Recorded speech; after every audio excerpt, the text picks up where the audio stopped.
There's no sense in her in accepting her statement at that time, because he can initiate it at that time as well.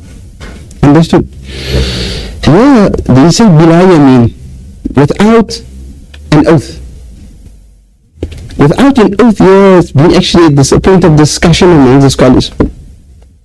Al-Imam Nawawi in his Minhaj, the Minhaj al-Talibin is called the most authoritative text in the Shafi'i madhab, like the source document, you want to say, where most of the scholars of Shafi'i madhab go back to.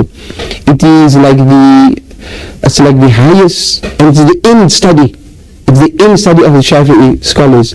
When we reach the level of fatwa, ifta, and then they study the Minhaj and the different commentaries of the Minhaj, of the Mughni, the Tuhfa, the Nihaya.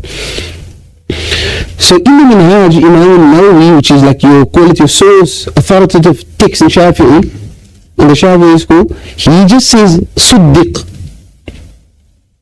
and he doesn't say bila yamin, without an oath. So what some of the scholars read into it, that Suddiq here, the fact that Imam Nawawi didn't say bi yamin with an oath, it is as though he implies that you don't need an oath. Because if we read further in the text, then he would say Suddiqat bi yamin, she would be believed provided she makes an oath. And the fact that he's silent on it, he doesn't say anything, he just says he's believed, almost like implies that he doesn't need to take an oath. So the author here of this text, which is the chapter, the book of Nikkah, that is part of his addition, bila yamin. He added that with no oath, because that's what he understood, and what some of the commentators understood from the text of Imam Nawawi when he said Suddiq, he's believed, and he just kept quiet. So he understood that you don't need to take an oath, so he added it in here for extra clarity.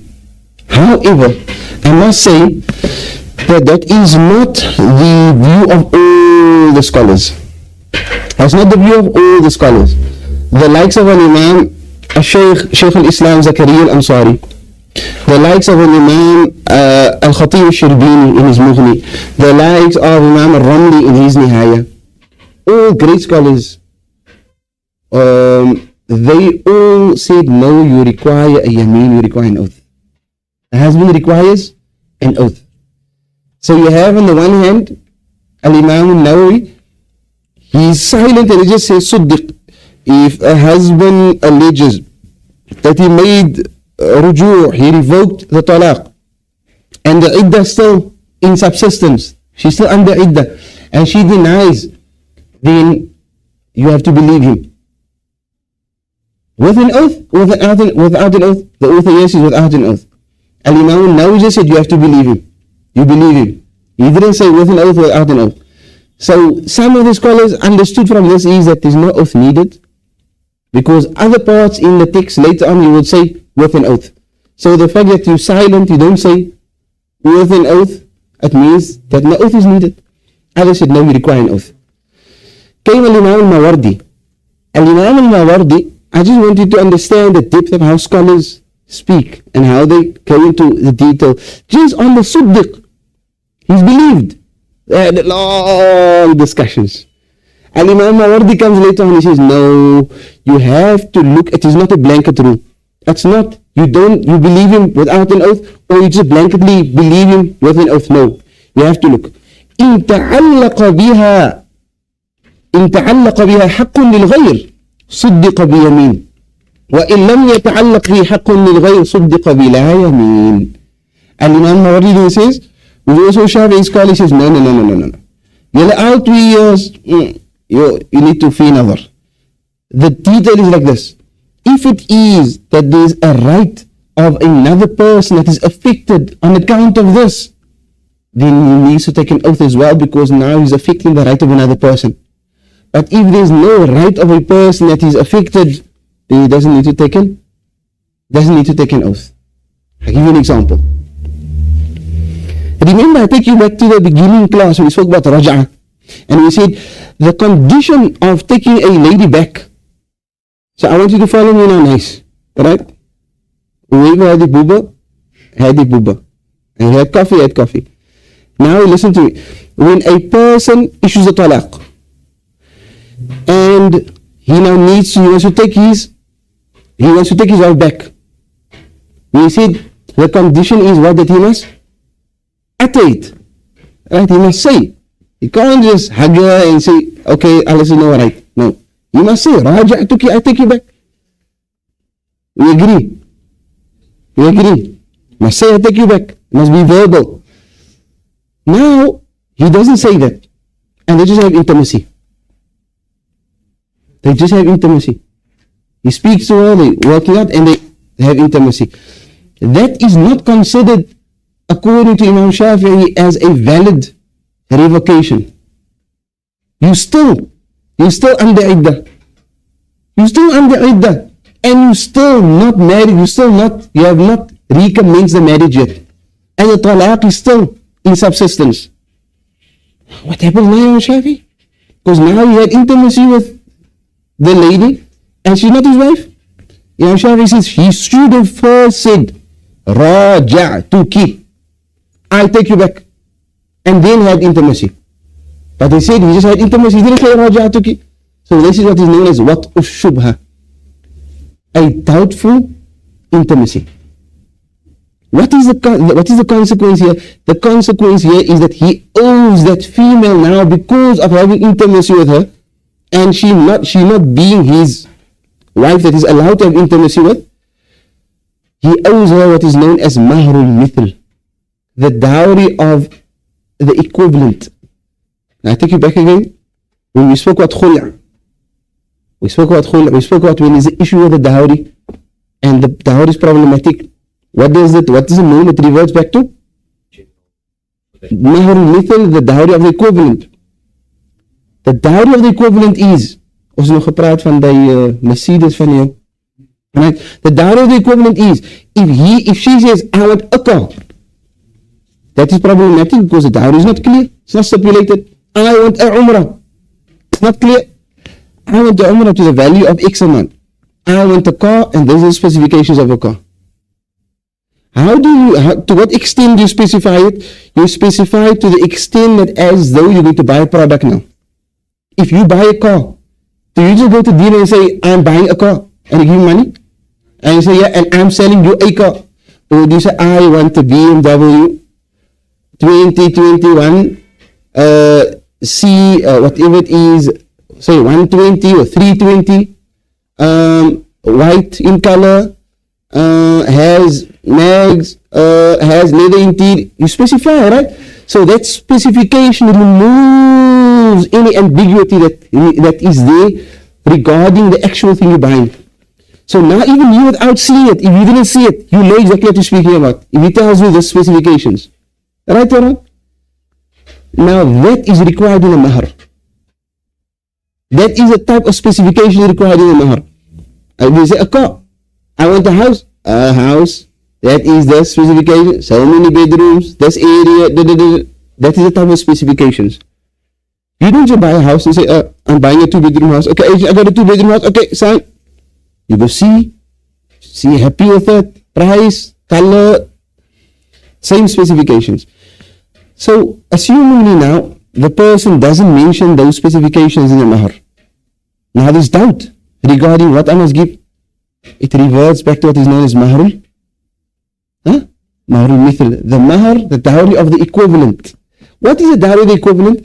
They say you look at the dowry of her equivalents within her family, cousins, sisters. What do they normally charge?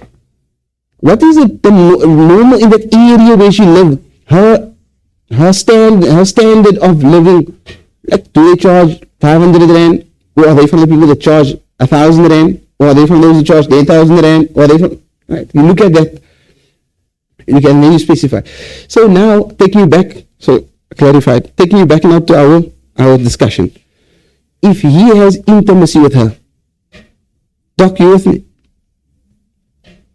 You didn't take a tranquilizer, no? Okay, alhamdulillah. So now he's in talaq. He issued talaq, she's in iddah.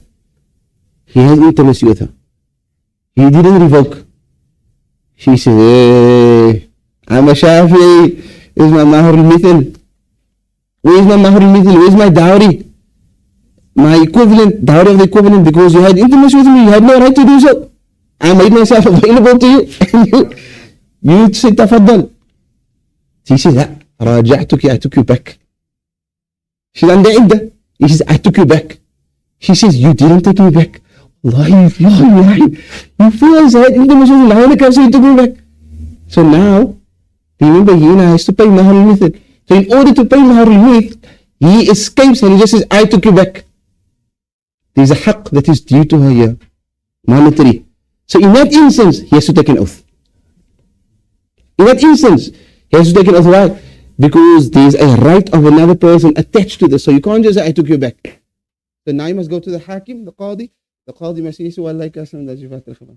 Uqsim billahi al-azim, I take an oath by Allah. He takes an oath. Alas, he's accepted. If he just says, I took you back, it's not enough. Because there's a compensation that is due. And it may be that he just makes a statement in order to circumvent having to pay the mahr. But if there's no haqq that is attached to it, if there's no haqq that's attached to it, like just a normal, she's under iddah, he comes to her, and he says, I took you back. She says, no, you didn't take me back. There was no intimacy, nothing. Then he just said, all he needs to say is just, I took you back without an oath. Because there's no right that is due to her in terms of monetary compensation, etc. That is Imam al-Mawardi's view. That's Imam al-Mawardi's view. The scholars criticize him also. They criticize him and they say, no. Where did you get this from? This details is, you can't just say this. So, as it stands, it is possible that it may be you make a statement and you don't have to take an oath, or you have to make your statement and you make an oath. The more safer option would be to take the oath. To say, I took you back, uqsim billahi al-azim, anni raja'tuki, I take an oath by Allah that I took you back, that I took you back. And the iddah was now still unsold. That is where we just, so you understand that under every mas'ala that we discuss, these details, all what we are presenting to you here is we're just presenting to you the preferred view. So we've taken really the gist of everything and the cream of everything, and it is put in a book like this. But this book is just a culmination of huge amount of volumes that were written, and the person took the cream of it and said, put it in a book, and yeah, bismillah, here's something for you that is easy to read, to understand, and it gives you the guidelines. But these, and beneath it, there's many discussions. Even scholars disagreed with Imam al-Mawardi, like Imam al-Adhra'i and so many others, they disagreed with him, and they responded to him again. It was like a, what they call it, a tennis, a fiqh tennis match. Right, back and forth. And everyone has the proof. Continue. If he claims the raja'a, so now listen nice now and try and understand. If he claims the raja'a after she has completed her waiting period and the wife disclaims the ruju', then her statement will be accepted. This is because the basis is that there is no ruju'. So it's simple. He says, I took you back. And she says, you never took me back at all. And now the iddah is over. We listen to what she has to say. Because the default is that if you had taken her back, it would have been known. You can't now, after the iddah comes, I took you back. A situation where he claims, while making the claim after she has completed her waiting period, that his raja'a was made during her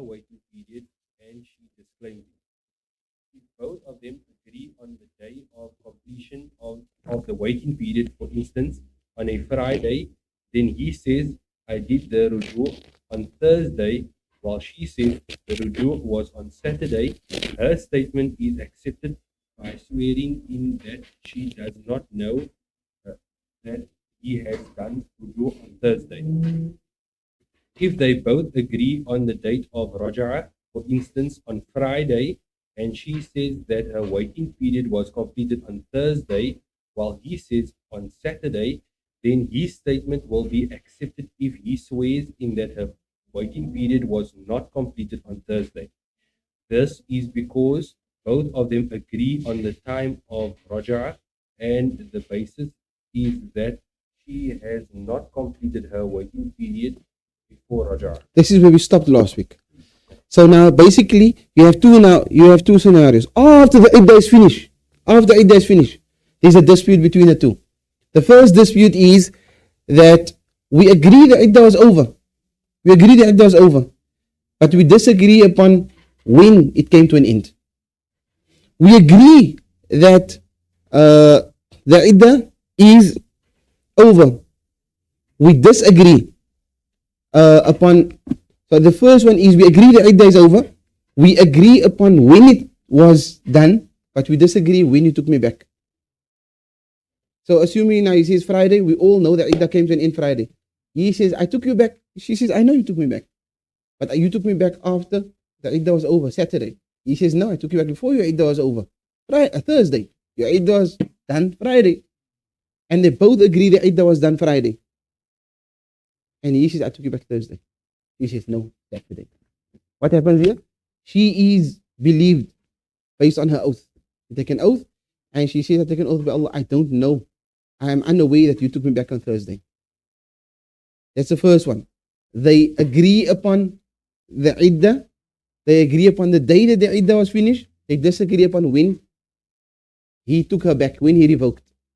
He says before, she says after. Before iddah, she says after iddah. The second one is where they agree upon the day of revocation, right? But they disagree upon the iddah when it came to an end. They agree upon the day of revocation, but they disagree upon the day when the iddah came to an end. She says my iddah was done Thursday, so they agree Friday was the day of revocation. I know you revoked. Yes, you revoked Friday. She says, but my iddah was over Thursday already. And he says, no, your iddah was over Saturday. Then he would be believed with an oath that he must take. And then I say, I take an oath by Allah that your iddah was not over on Thursday. And then it was only over on Saturday. Why? Because the default is that you generally revoke in his mind only during the iddah. You don't revoke after iddah. It's common sense that people, when they revoke during the iddah. So if they agree that the revocation took place, we both agree. When? Friday. The default is that he would have revoked it during the iddah and not after the iddah. So therefore we take his word in this instance. Now, the new part of today. فَإِن تَنَازَعَ, if they dispute. If both of them disagree on the order of their occurrence, that is to say that they are unable to agree on the time of the completion of the waiting period, nor the time of ruju', the correct opinion is to prioritize the one who made the claim first.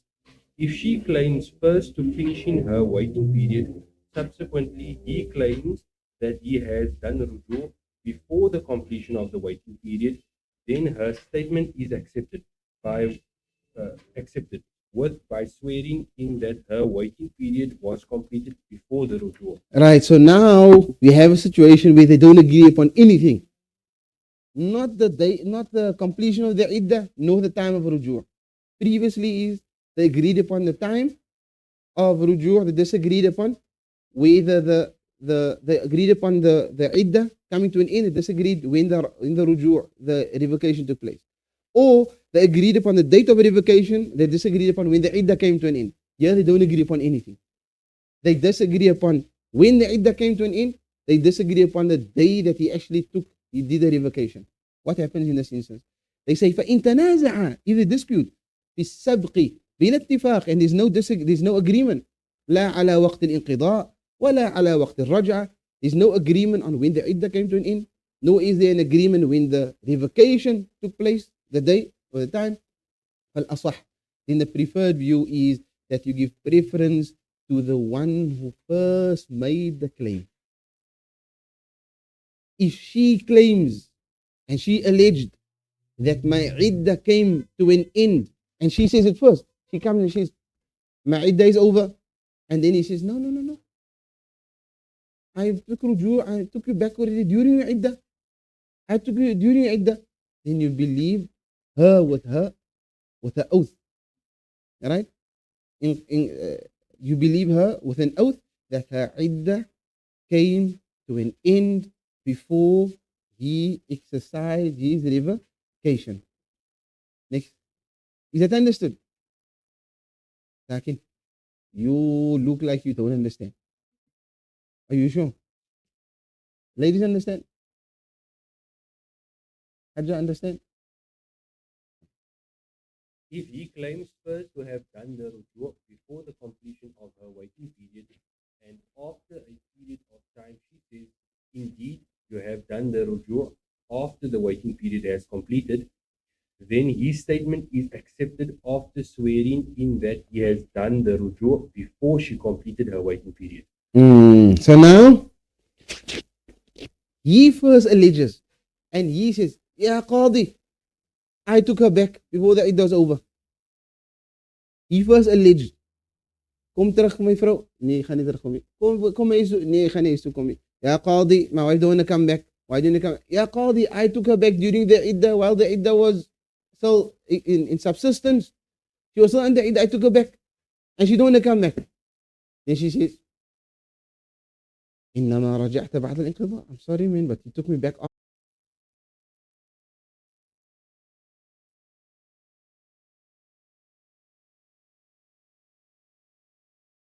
So now he basically now speaks about what if there is a doubt with regards to the iddah itself. Is the iddah finished or is it not finished? Is the iddah over or is it not over?